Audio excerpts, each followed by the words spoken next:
प्यारे बच्चों, JCRT के डिजी स्कूल में आपका स्वागत है।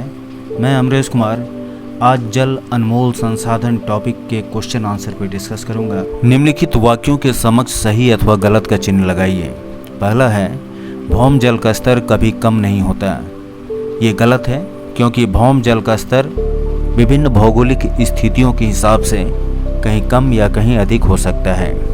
दूसरा है, जल की कमी की समस्या केवल शहरी क्षेत्रों के निवासी करते हैं। ये गलत है क्योंकि जल की कमी की समस्या केवल शहरी क्षेत्र के लोग ही नहीं बल्कि ग्रामीण क्षेत्र के निवासी भी करते हैं। तीसरा है, नदियों का जल खेतों की सिंचाई का एकमात्र स्रोत है। ये भी गलत है क्योंकि सिंचाई का स्रोत नदियों के अलावे तालाब, नलकूप, झरना इत्यादि होता है, तो ये भी गलत है। चौथा है, भौम जल हर जगह पीने लायक होता है। यह भी गलत है। भौम जल हर जगह पीने लायक नहीं होता है। कहीं भौम जल मृदु जल होता है तो कहीं कठोर जल होता है। अब है, रिक्त स्थानों को उचित शब्दों से पूर्ति कीजिए। झारखंड में वर्षा का वितरण डैश है। झारखंड में वर्षा का वितरण असमान है। दूसरा है, जल की 3 अवस्थाएं डैश डैश और डैश है। जल की 3 अवस्थाएं ठोस, द्रव और गैस हैं। तीसरा है, वर्षा जल संचयन को डैश कहते हैं। वर्षा जल संचयन को जल संग्रहण भी कहते हैं। भूमि के अंदर जल के रिसने की प्रक्रिया को डैश कहते हैं। भूमि के अंदर जल के रिसने की प्रक्रिया को अंतः स्पंदन भी कहते हैं। वन की कटाई से भौम जल स्तर में डैश आई है। वन की कटाई से भौम जल स्तर में कमी आई है। सही उत्तर का चयन करें। विश्व जल दिवस कब मनाया जाता है?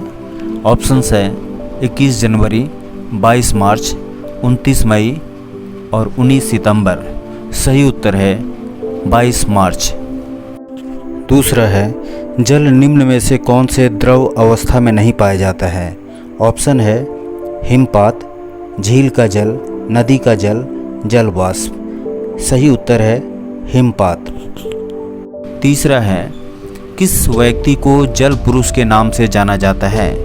ऑप्शंस हैं तिलका मांझी, सिद्धू कान्हू, जतरा भगत और सिमोन उरांव। सही उत्तर है सिमोन उरांव। निम्नलिखित प्रश्नों का उत्तर लिखें। प्रश्न है, जल की कमी का पौधे पर क्या प्रभाव पड़ता है?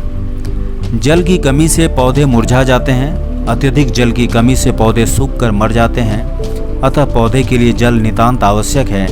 अधिकांश शाकीय पौधे के शरीर में 80 से 90% भाग जल का होता है। पौधे के जीवन की समस्त क्रियाएं जल द्वारा संचालित होती है। जल के अभाव से पृथ्वी से हरियाली समाप्त हो जाएगी। पौधों पर निर्भर रहने वाले जीव एवं मनुष्य का अस्तित्व भी खतरे में आ जाएगा। पौधे के न रहने पर न ही पृथ्वी पर पर्याप्त भोजन, ऑक्सीजन उपलब्ध होगी और न ही पर्याप्त वर्षा होगी। इससे संबंधित अनेक समस्याएं भी उत्पन्न हो जाएगी। दूसरा प्रश्न है, प्रकृति में भूमिगत जल के स्रोत का वर्णन कीजिए।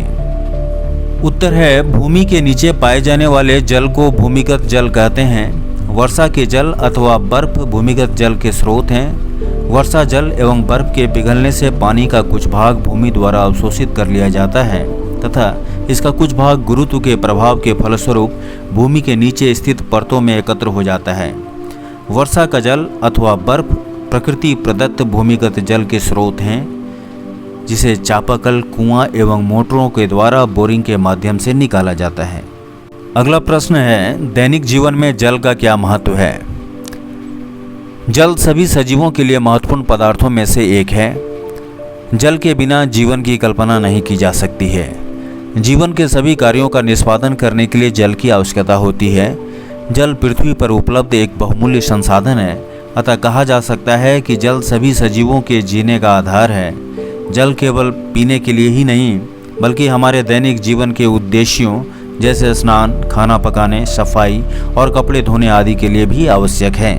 प्रश्न है, रेन वाटर हार्वेस्टिंग वर्षा जल संग्रहण क्यों आवश्यक है? वर्षा का जल को किसी खास माध्यम से संचय करने की प्रक्रिया को वर्षा जल संचयन कहते हैं। वर्षा जल संचयन से पृथ्वी के जल स्तर में वृद्धि होती है।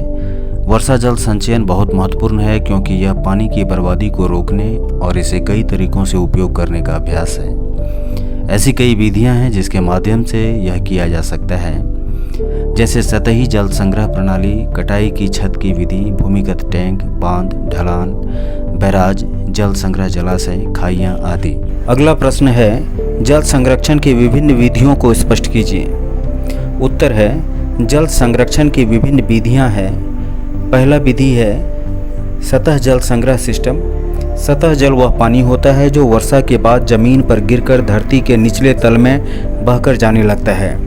गंदी नालियों में जाने से पहले सतह जल को रोकने की प्रक्रिया को सतह जल संग्रह कहा जाता है। बड़े बड़े पाइपों के माध्यम से वर्षा जल को कुएं, नदी और तालाबों में जमा करके रखा जाता है, जो बाद में जल संकट को दूर करता है। दूसरी विधि है छत प्रणाली।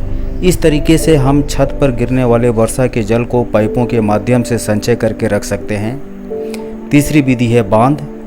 बड़े बांधों के माध्यम से वर्षा जल को बहुत ही बड़े पैमाने पर रोका जाता है, जिन्हें गर्मी के महीनों में या पानी की कमी होने पर कृषि कार्य के लिए या बिजली उत्पादन या फिर पाइपों के माध्यम से घरेलू उपयोग में भी इस्तेमाल किया जाता है। जल संरक्षण की एक अन्य तकनीक है जिसे हम भूमिगत टैंक कहते हैं। भूमिगत टैंक का निर्माण जल संग्रहण का बेहतर तरीका है, जिसके माध्यम से हम भूमि के अंदर पानी को संरक्षित रख सकते हैं। इस प्रक्रिया में छत इत्यादि में एकत्रित वर्षा जल को एक भूमिगत गड्ढे में भेजा जाता है। इससे भूमिगत जल स्तर बढ़ जाता है। इसके अलावा जल संग्रह जलाशय, तालाब एवं डोभा भी जल संचयन का प्रभावी तरीका है। अगला प्रश्न है, भौम जल स्तर के नीचे गिरने के लिए उत्तरदायी कारकों का वर्णन कीजिए। भौम जल स्तर में आई कमी के कई कारण हैं, जिनमें प्रमुख कारण है जनसंख्या वृद्धि, कृषिगत उपयोग, औद्योगिकरण, वर्षा का असमान वितरण, वनों की कटाई एवं जल की बर्बादी। अगला प्रश्न है, ड्रिप सिंचाई विधि क्या है? उत्तर है, ड्रिप सिंचाई व्यवस्था में कम व्यास के पाइपों द्वारा पौधों को पानी देने की तकनीक है, जिससे जल बूंद बूंद सीधे पौधे की जड़ों तक पहुंचता है एवं जल की बर्बादी भी नहीं होती है। बच्चों, अगर आपको मेरा वीडियो अच्छा लगा तो इसे लाइक करें और इसी तरह के एजुकेशनल कंटेंट को देखते रहने के लिए मेरे चैनल को सब्सक्राइब करें। धन्यवाद।